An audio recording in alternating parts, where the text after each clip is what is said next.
and WWE Male of the Year. But actually, this has a special name. I named this award the Frank's Fighter of the Year. The reason I picked Frank is that is the name of my grandfather who's sick currently. He's fighting every day. I wanted to name it after the best fighter that I know, and that would be my grandfather, Frank. So, Papa, if you're watching this one's for you. I love you.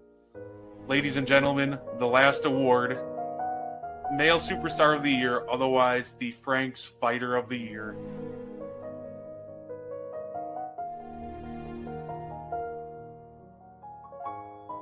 I'm not a religious person. I never have been, really. But seeing him the other day and how positive he was makes me hopeful that there is a heaven so I can meet him again. Frank had a smile that could light up a room. Anyone who spent time with him or met him was a lucky person. You know, a lot of you guys know me on the Wire to Wire network as Guardy3. Some of you know me personally, as Brett Gardapi. But without Frank, then I'm just absolutely none of that. Pretty much nothing without that man. He was my grandfather, but he was my really best friend and best man. So this is all dedicated to you. So just rest in peace, Papa. Love you. Yeah. God, they on the mic tonight. News coming in left and right. More better with the latest fight. Gene's got that insight tight. Champions rise and they fall. Wire to wire, got it all. Every move and every brawl. Tune in for the curtain call. Wrestling talk all night long. Catch the latest match and song. Ring the bell, let's get it on. Every story bright and strong. Hey, what's poppin', y'all? It is your boy, Guardy3, and welcome to the Meaty Boyz podcast. Of course, introducing at this time, on every week with me, he is the greatest co-host of all time. He is Mo Better. How you doing, Mo? I'm doing great. What an amazing tribute to your granddad. Rest in peace, Frank. Keep fighting, buddy. And Brett, just for the record, I am a little bit high on the religious side. Trust me, he's up there with the big guy having the best time.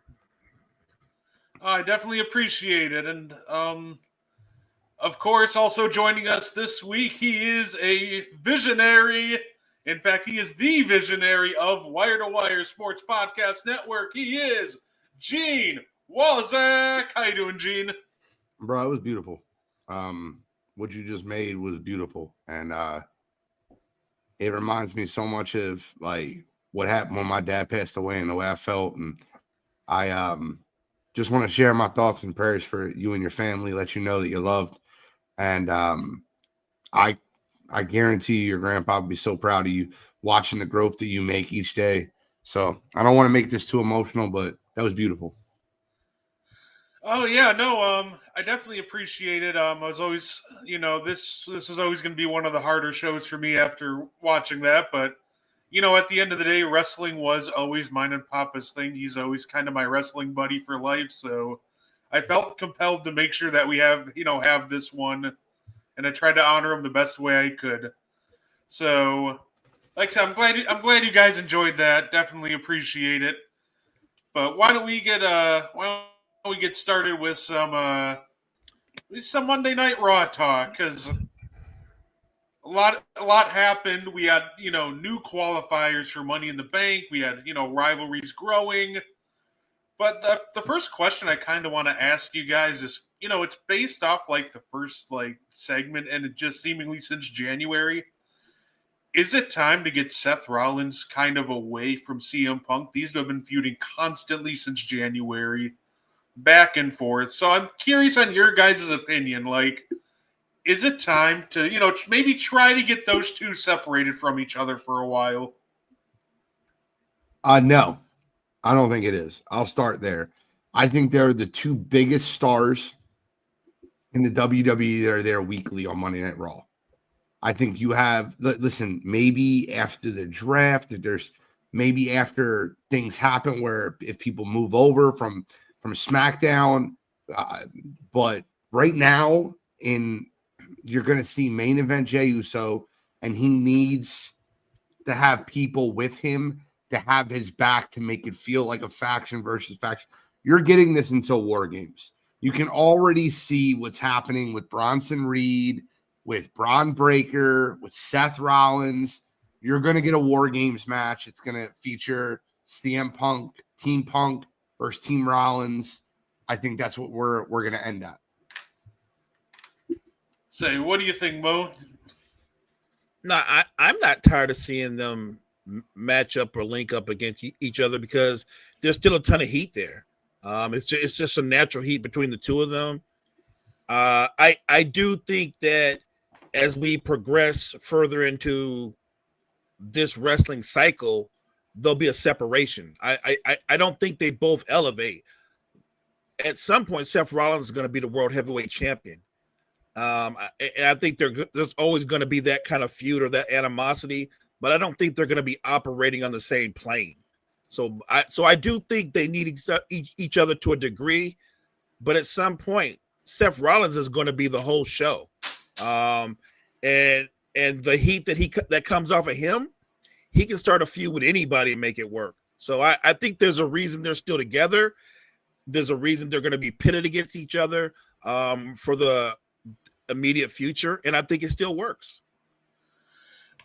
And that's fair enough. And I think this feud probably goes on a little longer than some people would think. Because I also think it's a very real chance that Seth Rollins does win the Money in the Bank match and becomes Mr. Money in the Bank. And what fitting way to get mega heat on Seth Rollins, because it's almost trending like, let's say Cody Rhodes saves, the WWE from John Cena's grasp, and then Seth Rollins catches in on Cody. Like, I think that this very well could end up intertwining to, another Punk versus Rollins feud down the line, except, they get the title involved, because I think it's not going to be too long before they get that title, one of the titles on Seth Rollins. So, Agree. And I don't see them avoiding a Punk Rollins feud with the belt on the line this time. No, and their mic work is way too good. Yeah, you're talking about probably the best in-ring performer in Seth Rollins, with the best mouthpiece in Paul Heyman, with right now the best faction in the Revolution. I'm calling it the Revolution. I don't care if they called it yet. They didn't get a name yet. They're the Revolution. I think, and then you go against CM Punk, who's the best mouthpiece all by himself, right? Like, he's the guy that's one of the best promo guys, the most over guy. It's a perfect fit. And I feel like that this feud is just beginning. I really think I think that they'll end up having a title match at the Royal Rumble, because I think the WrestleMania match becomes Sami versus Seth. Like, that's my projection. That's kind of where I've been going with it. But we'll see. We'll see how everything plays out. I think the WWE give them a lot of credit for their long-term storytelling. They're not writing WrestleMania 42 they're writing it before WrestleMania 41. They're years ahead of their storytelling.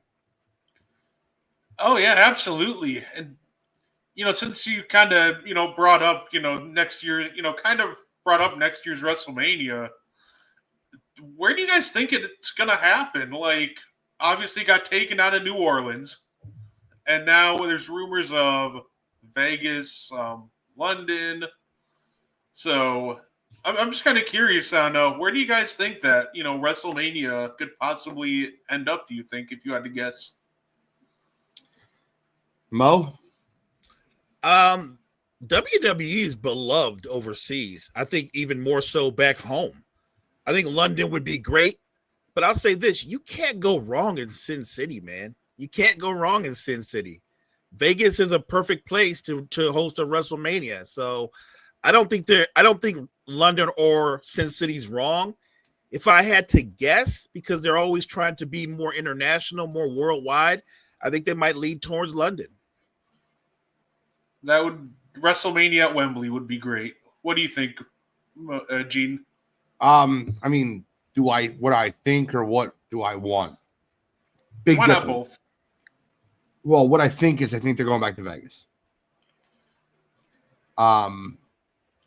What I would love is, I would love for them to continue going to huge football stadiums. The whole problem with WrestleMania in London is the time difference.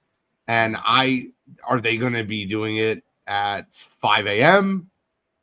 So they can put it on live for the majority of their fans in the United States? Is WrestleMania going to change their times? It's an all-day event, right? So, like, that's the only thing that kind of throws me off about doing it overseas. I think they do a ton of events overseas. I think eventually it will get there. But what I'd want is, I'd want them to do it in like a huge outdoor arena or indoor dome. Just continue moving it to awesome places where you can customize the entrances and make everything as big as what WrestleMania is. I will say, if they go back to Vegas, like, can I have like a WrestleMania where like the absolute final, like, the main event doesn't, because like they did really well with the main event of night one, but a lot of people, their final parting gift of WrestleMania will be the main event of night two. Can I get like a WrestleMania like main event, like actual final match where it's like not completely a depressing ending? Like, that's all I want at this point. There's been 2 WrestleManias in Vegas. Obviously, 41, we get Travis Scott interference. Before that, we get Hulk Hogan getting an impromptu title match to beat Yokozuna out of absolute nowhere. So trash. I don't know why every time they go to like Vegas, they just cannot book a halfway decent ending. So I'm just hoping, like praying, if they go back to Vegas, like lay off the drinks, please focus on the ending of the match. That's all I'm asking. I'm with you. I think that there's a lot of places that you can have it. I'll tell you, Safeco Field or T-Mobile Park in Seattle is a place that it's a beautiful backdrop, beautiful setup. I think that's a place that you got to think of. There's just a lot of places that you can have these new domes, these new retractable roof stadiums. AT&T was a mess. I had a few friends that went to AT&T in Dallas, Texas, and the line was awful to get in. But I mean, I would love to see just different spots each year. I want them to continue going to different spots, but mainly throughout the country. It's a really amazing facility. I don't think they're going to go there, but I forgot the name of it, but it's the one that the Clippers just finished building. That is an amazing facility, and it's ginormous. Like, if they were considering somewhere in California, that arena would be perfect for a WrestleMania. I would say I would love to see them. I know, granted, the weather can be kind of rough at this, at that time of year, but the Vikings have such a beautiful stadium that they could do a lot with that. What about Atlanta? What about the Mercedes-Benz Stadium in Atlanta, Georgia? I'd say last time they were there was WrestleMania 27. So yeah, it's been a while. They're due for another one. They didn't have that stadium there in WrestleMania 27. No, because I remember I think they were in Atlanta for 27, but yeah, that was before the Superdome. So definitely would love to see him go back. See, WrestleMania in Mexico needs to happen, especially now with AAA. It'd be interesting. Say Mariah May is NXT, but I'd love to see that. And WrestleMania in Canada, I don't think there's ever been a WrestleMania that's made it outside of the United States. I'm excited for Mariah May, Damian. That's going to be great. Last time we saw her, she had a 5-star match with Toni Storm. So I'm looking forward to her coming in and starting mixing it up with the young ladies in NXT. That's going to be fantastic. I'm curious, though, what do you guys think of the 2 additions to the Money in the Bank ladder match? Of course, we can start on the women's side, and I thought this was – the women's just has a super stacked ladder match. They added Stephanie Vakir to the ladder match. I think she has a match now in Mexico and, of course, for Money in the Bank in the same day now. How excited are you, scale of 1 to 10, for that women's ladder match? Because I think it's going to be great. Say, Gene, why don't we start with you? I'm super excited, and it becomes a showcase event. That's what it becomes for a lot of these girls. Roxanne Perez, Stephanie Vicaire, Julia. I think all three of them are there to showcase.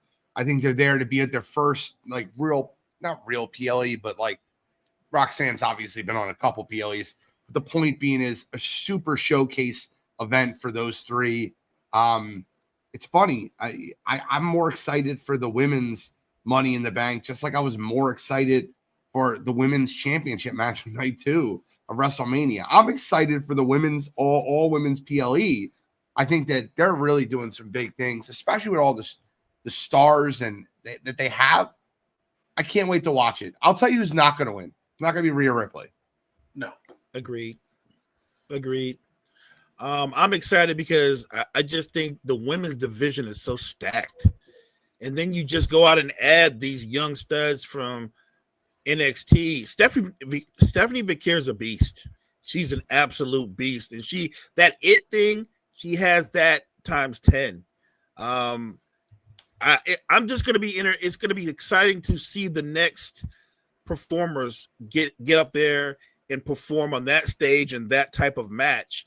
Yeah, I agree. I don't think Rhea's going to win, but I think they're going to keep you guessing throughout the match. I think it's going to be an exciting match till the very end. There's going to be a ton of false finishes. Can I ask you a question, Brett and Mo? Yeah. Start bench cut, women's PLE edition, Roxanne, Julia, or Stephanie Vicaire? Oh, it's easy for me. I'm starting Stephanie Vicaire, and Really? I'll bench Roxanne. You know what? I actually completely agree with Mo on this one. I love all three of them. I think Julia's fantastic, but Stephanie Vicaire just has like an aura, for lack of a better term, and like star power, and she's just absolutely fantastic in the ring, no matter who she steps up with. Fantastic on the mic. She's like the complete package, and I think all three of them are, but I think Stephanie, out of those three, I think she's going to have the brightest future, but I don't think Roxanne's that far behind. And I think Julia's great too. I think she's fantastic. So personally, you can start, bench, or cut any combination of the three. Wouldn't be a wrong answer, but I would start Stephanie and I would bench Roxanne. I thought I was going to be on my own little. It looks like they're going to put a rocket ship behind Stephanie Vicaire. Yeah. You can see with the situations that they're putting her in. I thought I was going to be on my own, and then that's when Mo said it very easy. I'm like, oh wow, I guess I'm reading the room the wrong way. I agree with you. I'm starting Stephanie Vicaire. I'm benching Julia, and I'm cutting Roxanne Perez. I think they tried getting her up, and I'm not. They're going to put her in that Judgment Day faction. It's going to be awful. I can just tell now.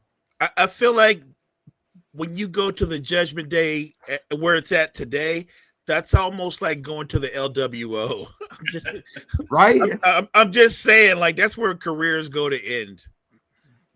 Yeah, I did hate seeing her there. That to me, that was like Emmitt Smith going to the Cardinals at the end of his career. Like, oh yeah, there it is. Like, it's just the Judgment Day. Just I don't think is very exciting outside of obviously Liv and Dom. So, but you see the storyline playing out, right? Oh yeah, she's gonna undercut Liv, and it's gonna come down to a decision: do they all eventually turn on Liv and Dom, right? Because that's where the storyline is going. And even if it goes that way, though, it's still the Judgment Day. How entertaining can that be? Like Liv and Dom are stars, but the rest of them at this stage of their careers, they're not. They're irrelevant. Like the Judgment Day as a whole is irrelevant. So you could argue that like the third most entertaining person after those two was Carlito when they sent him back in. No, I cannot argue that. I don't know. All he did was take punches, and he did a bit that was tired to me when he was in his prime. It was tired then, and they brought it back, and all he did was get beat down every week or every pay-per-view. The first person to get beat up was Carlito. They're ruining Finn Balor. I think Finn Balor is super entertaining. I think he could be great. I think they need to try something new with Finn Balor. I think that they've done a very poor job with the way they've marketed Finn, and bring him back to the Demon, man. Have everybody jump him and beat him up and have him come back as the Demon. Like, that would be more entertaining to me. The Demon versus Edge was one of the most incredible matches I got to watch. And why did we lose that? Like, why did we lose that persona? And I agree. Finn Balor is being treated like a mid-card guy.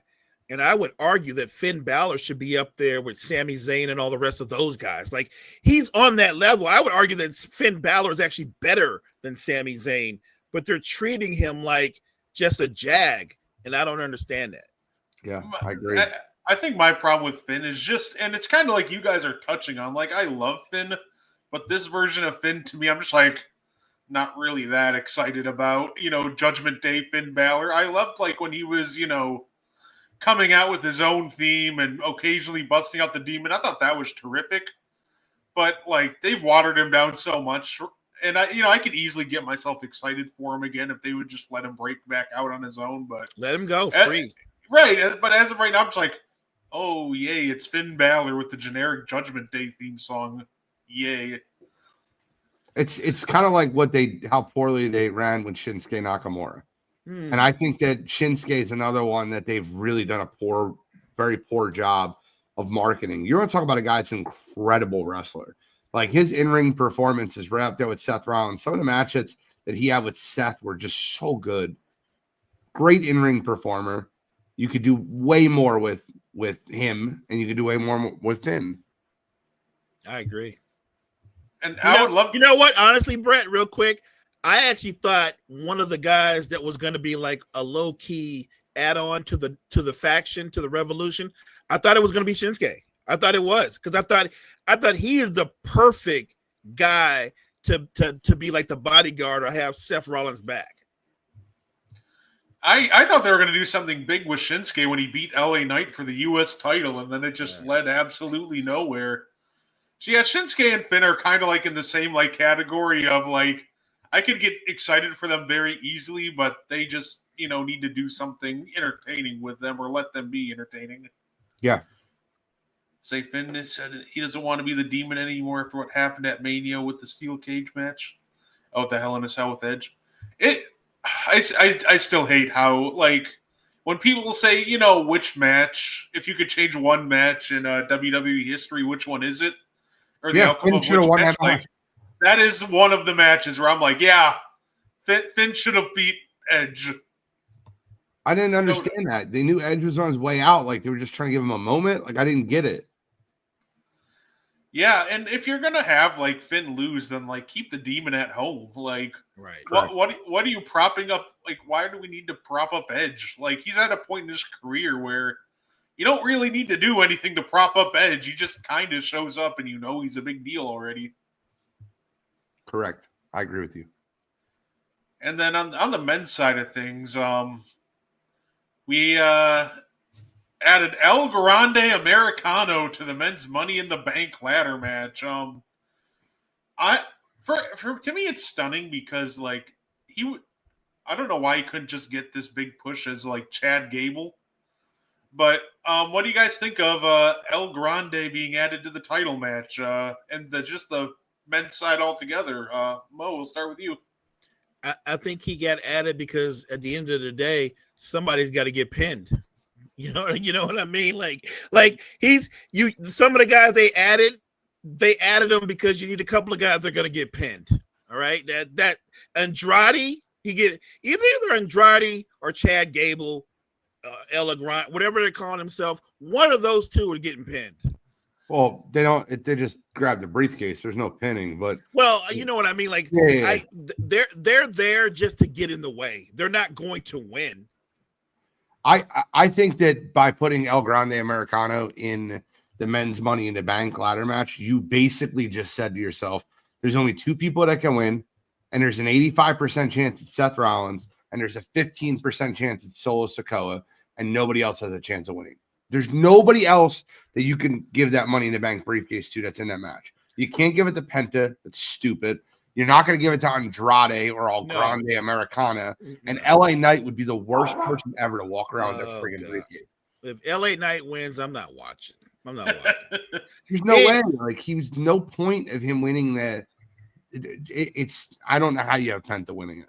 Penta is not getting the briefcase. Facts. It only makes sense for Seth Rollins to win it because if Seth Rollins gets that briefcase, he is the scariest man that could ever have that briefcase.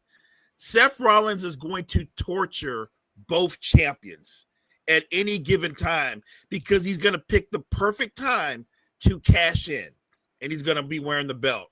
I think it's going to be sooner than later. I think he's going to take the belt off of Jey Uso. Nothing against Jey. I just think that's the harsh reality. Yeah, I agree with you. Hey, you know what? It could be later that night. They got the tag team match set up with John Cena and Logan Paul versus Cody Rhodes and Jey Uso. Both champions will be there for Seth to cash in on if he wants to. It won't be later that night. I'll tell you why. Brett, you might be right, and if you're right, I'll apologize to you. But the reason it won't be later on that night is they're going to sell the Seth Rollins briefcase. They're going to remind you of the Money in the Bank cash-in that happened at WrestleMania when Seth held it for almost a year. It will 100% be a sales pitch this year by him having that and having that control. And he's going to end up cashing it in after Braun Breaker and Sumo Boy decide to jump on Jey Uso 100 times. He'll be laying in the middle of the ring. Those two will be bodyguards protecting the ring, and Seth Rollins will cash in, and Jey Uso will be completely taken out. I 100% agree with that. I think Breaker's gonna spear him. I think Bronson Reed is gonna tsunami him. Seth can walk in and probably just stand over him, but you know he's gonna stomp him too. Like I think all those things happen, and then he takes the belt off of Jey. Yeah, I think lately they've been teasing some fun like a potential face turn with almost Gunther. I could see Seth teasing like he's going to cash in on Jey Uso the next night on Raw because there's a title match between Jey and Gunther. It could happen. I could see that happening. I could see them teasing it, but that might be the perfect spot if you're going to turn Gunther face. Maybe he helps defend Jey from Seth. Would be an interesting rabbit hole to go down if you're trying to test him out as a face. See what reaction that gets. I think if Bronson Reed and Breaker show up, I think Gunther leaves Jey to them. I think he just steps out of the ring and leaves Jey to get beat down. Certain guys can be faces and pull it off, and it works. I just don't see Gunther as a face. I don't see it. I think if they do that, they're going to hurt him much more than they would help him. He's not a face. I think that you'll give CM Punk and Sami Zayn coming out to stop the cash in and getting in a fight. They'll tease it on Monday Night Raw, but I think that you'll get them involved. I think Seth will find the perfect time to do it. CM Punk will get taken out earlier in the show, and then Sami Zayn will get beaten up by Bronson Reed. And then all of a sudden, at the end of the night, Jey Uso's all by himself and Revolution's all around him, and they end up taking it from him. I think it'll actually be a squash. I really believe that. No, I think that's honestly that's just the right way to go about it. I think Revolution's going to be a faction where they all hold gold at some point. It just makes too much sense to, right? It could be singles titles, or you could make Breaker and Bronson win the tag titles. They're going to be the tag team champions. You can already book that. They're going to win the tag. Somebody's going to beat the New Day, and then they're going to beat who beats the New Day. No, I really hope that somebody or they beat the New Day soon. Like ever since that heel turn, man, it's just been gone downhill so quickly for the New Day. It is time for a New Day. It's time for them to stop. They need to stop. Like this whole heel turn and what they've done to them, I feel like I don't think it helped their legacy. I think it hurt it more than it helped it. I didn't like any of it. It wasn't necessary. You could have just kept them along because they were fan favorites. They don't have to win the belts anymore, but they can be entertaining and win matches here and there. And that would have been fine because they've had their time at the top. This heel change, it's a bad sell. It doesn't work for me. It almost feels like that's kind of been a problem lately at times with, almost like in this Triple H era of booking. Because I thought the actual turn itself by the New Day was terrific, but then the follow-up was disappointing. And then a couple months later, we have another heel turn in John Cena with a lot of people saying that the follow-up is disappointing. So I think it's interesting that, it almost feels like we had two heel turns that, if executed correctly, could have gone down as just great or all-time great heel turns, and then people are just, we're talking about how they fumbled it rather than how great they were, which is unfortunate. Cena's turn in the moment was amazing, but the way that they followed through on it was ruined because The Rock initially is a big part of the storyline. It was like he's the guy that literally was in the ring and gave Cena the order to take out Cody, and then you eliminate The Rock like he never did that, like he was never part of that, and that never made sense. I was saying, it sucks because the guy who eliminated The Rock was The Rock.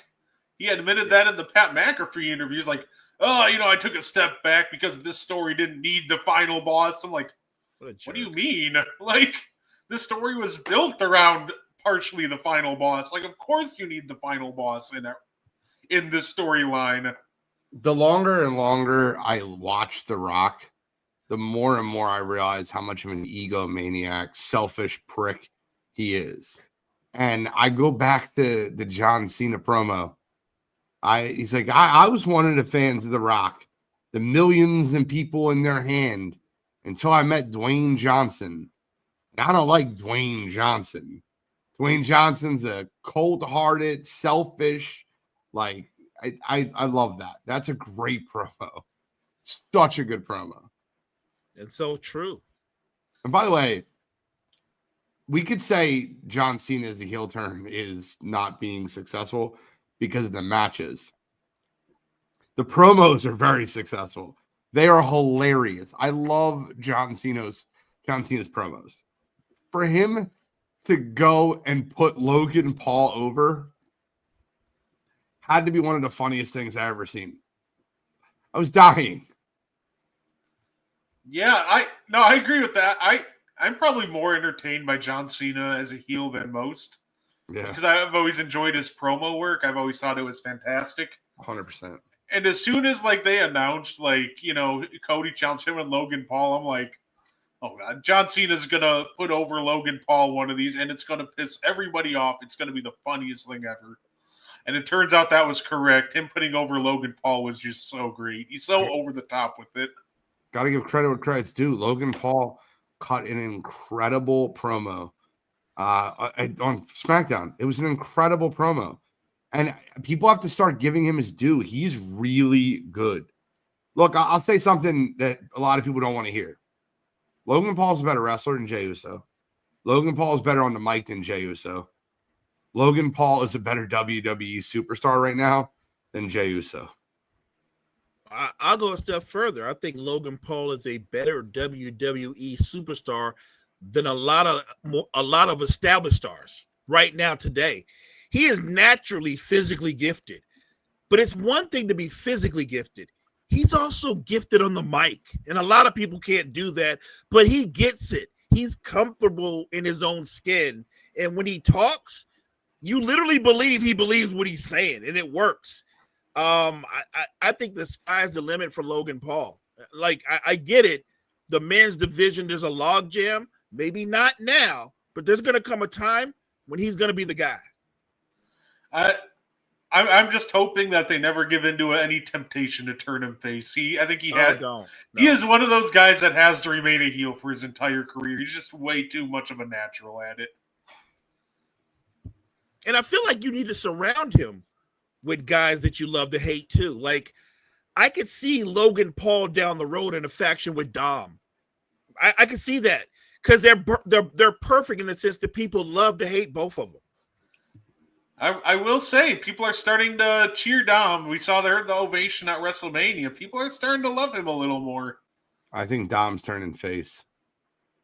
It almost feels like that's the direction him and Liv are going. People love him too much. Yeah, I think they get bum rushed out of the Judgment Day, and they kind of become the way Rhea and Priest were when they bounce. I think they're going to be faces, which I don't like that. I like my Dom a heel. I like Liv a heel, but I think you're right. Liv's a way better heel. Liv can't have that laugh and be a face. Like, that's a good point. That's a good point. That's a good point. Think the key with them is you just got to continue to let them be them, and if that means they're more of a tweener than a full blown face, that'd be great. Because we've seen it too many times where WWE they'll like, oh, you're a face now, we're going to completely change your presentation, or vice versa. And I think as long as yeah, turn Bailey heel again. She's terrible. Yeah, she. I do like at this point. I do like her better as a heel, but I'm guessing they'll bring her back as a face. It seems. I'm guessing against Becky Lynch. It sounds like that's what they're teeing up. Yep. Say it. Hey, her versus Becky Lynch at Evolution 2 would hit really hard. I want to see that. I did too. I do love that. I feel like some people, though, it's so funny that some people miss the point of Evolution. I saw some people like, here's my dream card for Evolution, and they're like doing a Judgment Day mixed tag with like Finn Balor there. I'm like, guys, that's not the point of Evolution. Like, but I will say this about Evolution. I think WWE also just has to keep their expectations kind of tempered. And what I mean by that is they booked Evolution 2 on the same night as a Beyonce concert. So I think that, might, tear into the attendance a little bit. So I think the fact that they decided to book it on also a night where there's another popular event going on in Atlanta, I just don't want to see them be like, oh, attendance was lower than most pay-per-views. It wasn't a complete sellout. We're not going to run it again. I think that would just be disappointing. So I hope WWE, when they're, figuring out how many people do expect and what their expectations are, they don't accidentally set the bar too high. And then it turns out, Beyonce's super famous and a lot of people want to go see her. And then it's like, well, we just won't run these again. It's not popular enough. That would be very unfortunate. Agreed.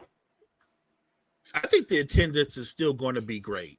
I understand how big B is, but for true wrestling fans, that people enjoy it, especially where women's wrestling is at now. Like, I came up at a time where the idea of watching an all women's pay-per-view, it wasn't an idea. And rightfully so, because they weren't nearly as entertaining or as talented in the ring as they are now. It's a completely different thing. That some of these women are every bit as talented as any of the top men when it comes with their performances. And I love it. I'm here for it. I can't wait to get into Evolution. I'm excited. 100%. I agree with you. Yeah, no, if you had told me that they were running an all women's pay-per-view back when I was really watching hardcore in like 2013, I'd be like, so are we just running like Paige versus AJ in like a 2-hour Iron Man match? Because that's really all I care to see. Right. So I'll give them all the credit in the world for just really kind of diversifying the roster. And, there's a lot of great matches, you can build off of, with, Bianca should be back by then, Stephanie, Rhea. Like, there's just so many directions that you can go. And, of course, the Money in the Bank briefcase, I could see them maybe cashing it in there to make it feel even more special. Which it'll be interesting to see where they go with that, too. Like, there's so many young prospects they could give it to and realistically say they're building towards the future. Or I could see them being like, hey, we can do a great story with Naomi with this one. I mean, what did you think about Naomi? I think there's only two people that can win that briefcase, just like the men's Money in the Bank. I think it's Naomi and Alexa Bliss. I'm with Gene. I was going to ask Gene that, but no need. I'm with Gene. I think that there's a storyline to go with Alexa, but there's another storyline should they choose with Naomi. I could see it. I mean, I could see them figuring out a way to get Bianca Belair the title and have Naomi cashing in on Bianca Belair. Yes. Like that whole obsession thing that they keep playing off of. I don't know. I just think there's a lot of different ways that they can do that. Listen, Trinity Fatu is going to get her hands on a title just because of her last name. I'm being very clear when I say this. Naomi's absolutely deserves it. Let me just be clear when I say that. But when you're married into that family, I'm telling you. Yeah, it's one of those things. For the men's, I think the most interesting stories belong to Seth and Naomi. So I really hope that they end up with it. Agreed. Say what there's a million different ways that you can go with both of them, but say Seth harassing Jey Uso for months and months on end just sounds like a great story. It might not even be months. The thing with Seth is I feel like they're going to tease like, oh, I held the belt for a year. They're going to keep playing it off and then just all of a sudden cash it in sooner rather than later. I feel like they're going to use the whole year storyline to make it think he's going to hold on to it for a long time. Then all of a sudden, bam, cash in. He won the title on a random Raw, and you're just like, what? Seth is getting ready to be the most powerful man in all of wrestling. His faction, the faction that Gene named, he's 100% right. They're all going to be wearing gold. They're going to dominate wrestling for the foreseeable future until somebody steps up and I guess generates a great feud with them. But think about this. Who in the tag team division, in the current tag team division, can beat Braun Breaker and Bronson Reed? None of them. They're going to run through that division and hold those belts as long as they want to. I completely agree with you, especially with Paul Heyman and Seth Rollins with the antics involved. I think, and by the way, it will definitely recharge and rejuvenate the tag team division again. It's kind of sad because you look at the SmackDown tag division and you're like, this is great. Let me see more of this. This is incredible. Every other night you're ending with the SmackDown tag division between the Street Profits and then now listen, they're bringing back the Wyatt Six, and then you have Motor City Machine Guns and DIY, and these are all good tag teams. Now they got Fraxium. Like, I don't know. I'm really looking forward to seeing what ends up happening with Raw's tag team division because it's a joke. New, they sucks. New, they sucks. Right. And look, I think wrestling's great when there's a dominant faction that everybody can't beat, even though they try to band together to beat them, but they find a way to win. Like, I'm looking at Seth Rollins and the crew that he has with Heyman, and I feel like they're getting ready to go on a run where they're gonna be a meaner version of DX. I'd say hey, that would be great. That would be absolutely fantastic. Listen, I know I wouldn't last long against, if I was in a tag team and my opponents were Breaker and Bronson. As soon as I see, Bronson going up to the top rope for the tsunami, I'm tapping out. Like, nope, you can have the titles. We're done. So that man is just pretty insanely athletic for his size. It's wild how just quickly he can move around, even coming off of a broken foot. Like, he's just still so mobile for just being how big he is. I love Big Bronson Reed. I'm a fan of his. It's crazy to see him, but it's even more insane to see how the speed that Breaker has coming off the ropes. Like, most people bounce off the ropes and there's a move or a counter move. He comes off the ropes and he accelerates a second time. And I've never seen anybody come off the ropes that fast before. I will say, eventually, I'm sure this will lead to a Seth Rollins versus Braun Breaker feud down the line at some point. Maybe. And I will say I really want to see him try to do his favorite counter to the spear, which is turn the spear into a pedigree.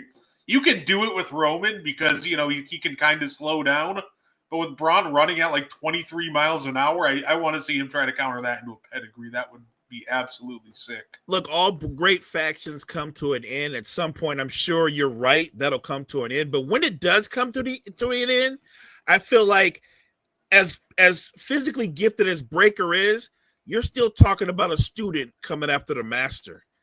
They might have great matches. Breaker's not beating Seth Rollins.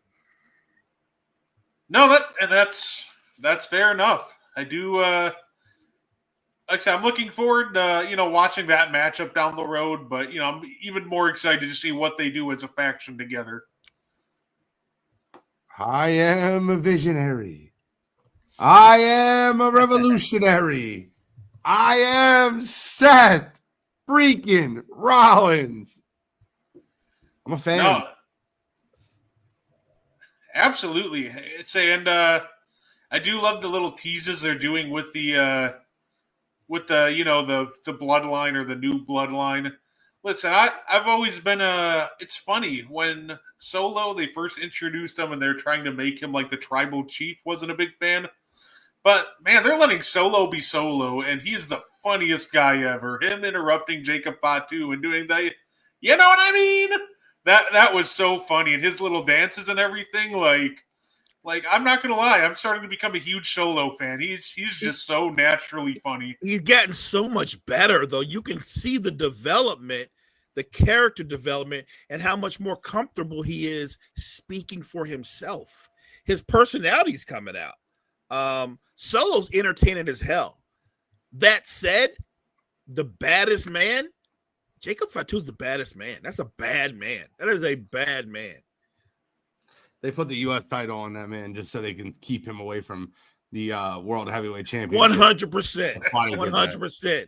He is the U.S. champ, I think, for a while, just to keep him away from being in the World Heavyweight Championship picture. Correct. Granted, I would absolutely love to see a tag team match with him and Solo seemed to be there to be the fall guy, but him and Solo versus Breaker and Reed for the tag titles. Ooh. That would just be an absolute slobber knocker in You the could probably words see of good old JR. Solo and JC Mateo versus Bronson and Breaker. Yeah, that'll be a brawl, an out brawl. Yeah, they're not going to put Jacob Fatu in a position to get pinned. They're not. It's just they're very, very careful about the way they're doing that. I love the introduction, and I do love some JC Mateo. Got to catch some of him. He was wrestling a little bit in AEW. Got my first glimpse of him as Jeff Cobb, and he's absolutely talented. And he's had a couple of fun matches so far, and I've been looking forward to seeing more of him. Quick question, Brett, and maybe Gene knows the answer to this. How tall is JC Mateo? Because I know he's a thick, husky dude, but he looks like he's 5'6". He looks like a little Martian. He looks tiny. 5'10". That's way more than I thought he would be. Like Solo and Jacob Fatu are both 6'2", so it makes him look smaller. Womp. They need to change Solo's goddamn entrance music. I'm taking it all. Get that out there. You see what the entrance music did to Jey Uso? Facts. Get better entrance music. Hey, I will say we saw that Metro Boomin was apparently going to make a couple new theme songs for a couple people, so it'd be great to get some more licensed theme songs back in the WWE that are more relatable. So can we talk about the truth, bro? Oh yeah, please. That's exactly where I was going to go next after this. Our truth. He is not getting his contract renewed. He's departing the company.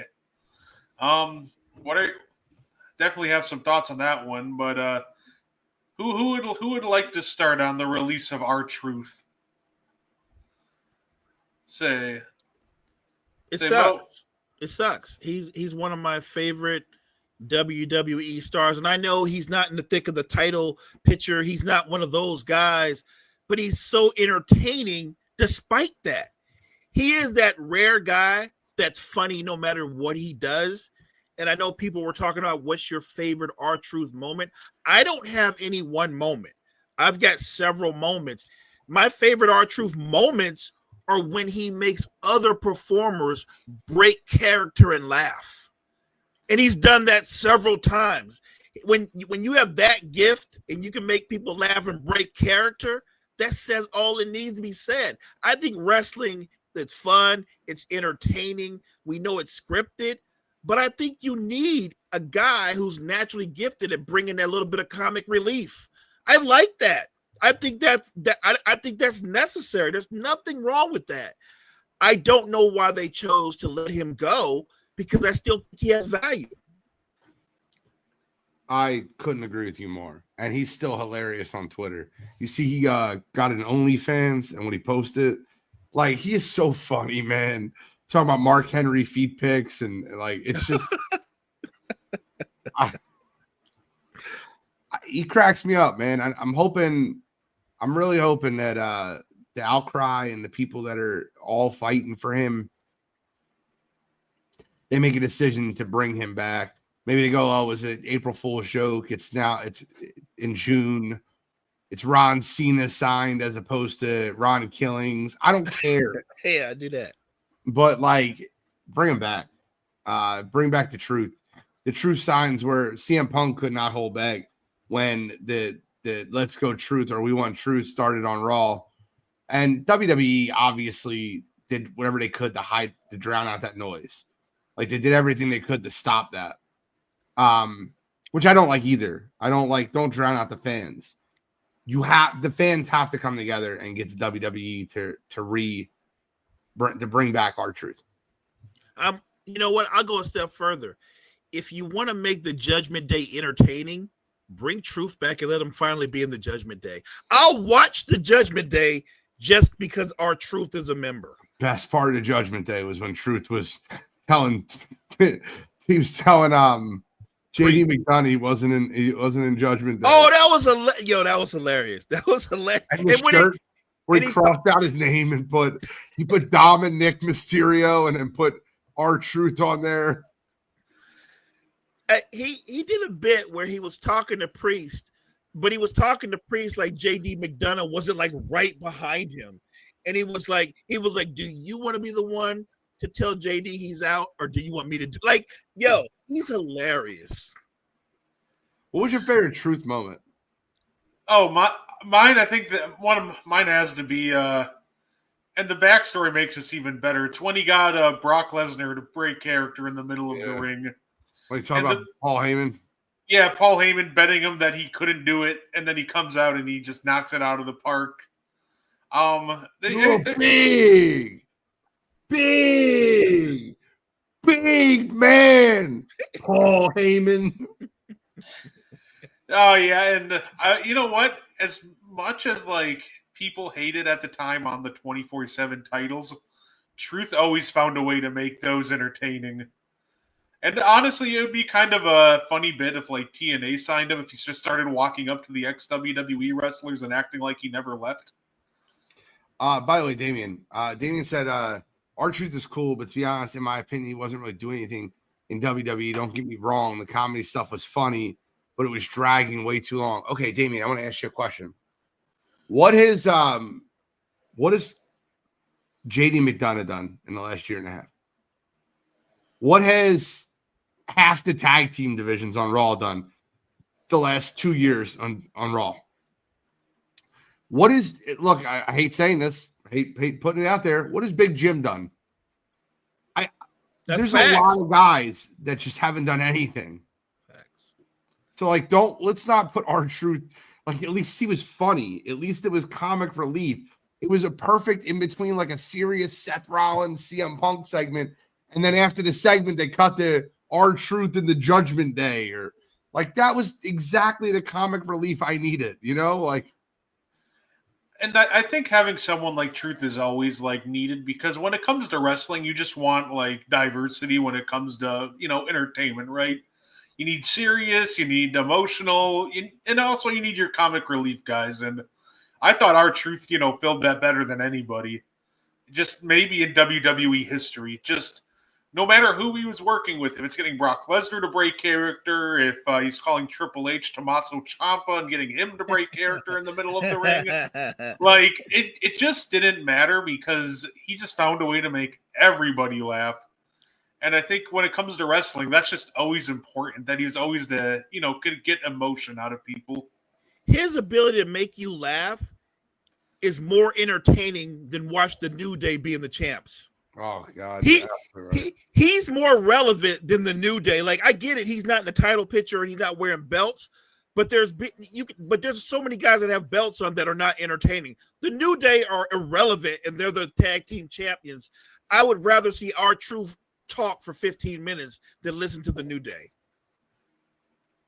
And people forget R-Truth can still go in the ring. Like, he's still a very good performer when, you give him the right dance partner. He can move for 53. And even though that like he's a heel and he like leads into that, got to give John Cena his credit. His post on his IG, he posted a picture of Truth in the Ron Cena shirt on his Instagram, kind of like showing tribute to R-Truth. I thought that was a great move.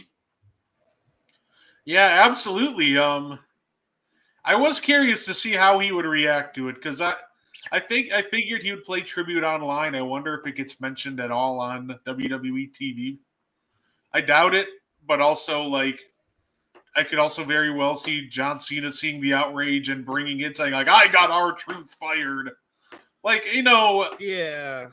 I don't know if he actually would, but John does see a lot of the stuff that happens online. So like, maybe I don't think he will, but it'll be interesting to see if they just kind of let it go, or maybe Cena takes credit for retiring him. Look, wrestling's a cutthroat business, but the fact that you see all these superstars coming out with support for Truth, it tells you like not only was he a hard worker and a great performer, he was one of those dudes that everybody liked. He's beloved in the locker room. There are some mega stars that aren't beloved in the locker room. Yeah, no, let's sign another luchador. Let's continue putting off the Alpha Academy on TV and Tozawa and like what are they doing? Like, I don't understand. Like, when we talk about what's R-Truth doing, you tell me who's having. That was the worst Money in the Bank run of all time. Was when Tubby won it from Alpha Academy. Otis. He called him Tubby. And the thing with R-Truth, because he was he was great in TNA, but here's the thing with, and I think maybe sometimes gets overlooked, right? Because R-Truth did have a run as a heel back in 2011. They really did a lot of different things with him, but when you get into a company like WWE, there's already like 27 different badass characters, so you have to find it half the time. You have to find a different way to stick out, and I think R-Truth could have pulled it off. Like, I think he's that fantastic overall, but at the end of the day, I think that, he kind of saw like, hey, the badass niche is already filled. Let me try to, figure out a different way to, have staying power and longevity. And to his credit, he was able to, perfectly do that by wearing many different hats. And I don't, speaking of WWE releasing superstars, what's y'all thoughts on Miz and Gunther, probably the next guys to be cut? I don't think Gunther's going anywhere. Miz, I don't think he's going anywhere either, but I think he's talking about that both of them scrubbed all their WWE stuff off of media. I think that Miz might be leaving the WWE. I really believe that. But I think part of it was to do with the fact that they didn't re-sign R-Truth. And Miz notoriously has been friends with R-Truth and made that post about Truth after he was released. I think it's more of an anger that they released R-Truth. No, absolutely. Mo, what do you think about the Miz and Gunther just cleaning out WWE out of their Twitter? You think there's anything there for that? I don't think Gunther's going anywhere, but I'm with Gene. I think it's personal for the Miz, and we're talking about a guy who's been a WWE lifer, but he's loyal to his friends. And I think it's real. I think Miz is out. The question is he done as a performer? Because I have to, if he's not, and I know, that's something for him to do because he's an entertaining guy in whatever capacity you put him in. But I respect the fact that Miz is like, no, what you did to my friend who's been with this company almost as long as I have, I don't like it. I think it's wrong. And he's standing on it, and he's doing something that a lot of performers wouldn't do. So I respect that. No, absolutely. And, the Miz at the end of the day, he wouldn't have a, shortage of suitors to go to. he's a fine wrestler. He's a fine wrestler, but more importantly, he's just so elite on the mic when he wants to be that he could just go anywhere. And even if he was done being a wrestler, he could just make a ton of money just being an announcer, or I agree. even just showing up every once in a while. So, but I think he might end up being the next host of the challenge. Oh, I like that. I like that a lot.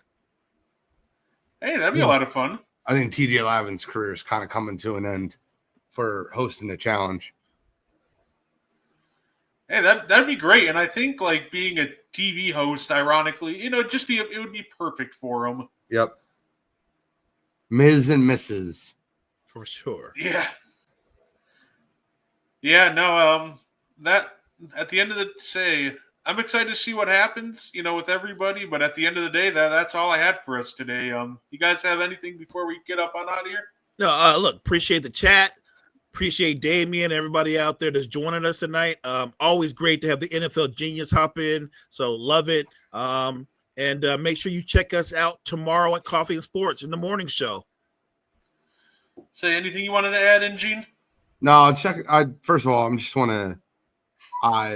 He said, "Do you think Cross should leave the WWE?" No, I think he's about to get pushed. If I'm being honest with you, looking forward to seeing the way they push him, because I feel like that his popularity is starting to skyrocket. I will say this, and check us out in the morning, Coffee and Sports in the morning. But I'm hoping that if you're listening or watching, that you can go back and rewatch the show, or maybe Brett can exit us out on that beautiful tribute, because this show is dedicated to the man. And I love you, Brett. Care about you. I don't mean to bring up a sour spot, but just want to remember, just in remembrance. No, absolutely. Say I'm down with that. I agree with Gene, by the way. I don't think that I think Cross is about to get pushed. I think he should give it some time, see if they do anything with them. But I'll say, once again, definitely appreciate all you guys tuning in. Say, definitely check it. We'll be back next week. It'll be great. So you can check us out Thursday for and one as well. We'll probably do a watch along. It's game 1 of the NBA Finals. So until next time, we thank you all so very much for tuning in, and enjoy the rest of your night.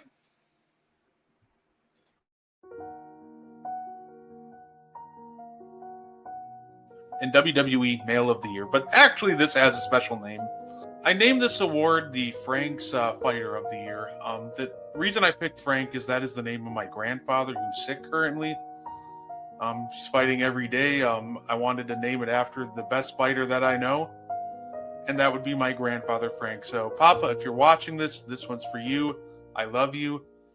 Ladies and gentlemen, the last award, Male Superstar of the Year, otherwise the Frank's Fighter of the Year.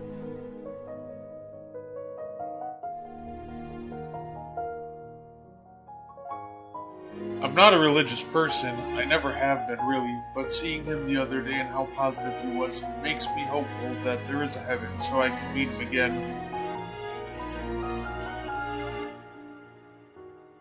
Frank had a smile that could light up a room. Anyone who spent time with him or met him was a lucky person.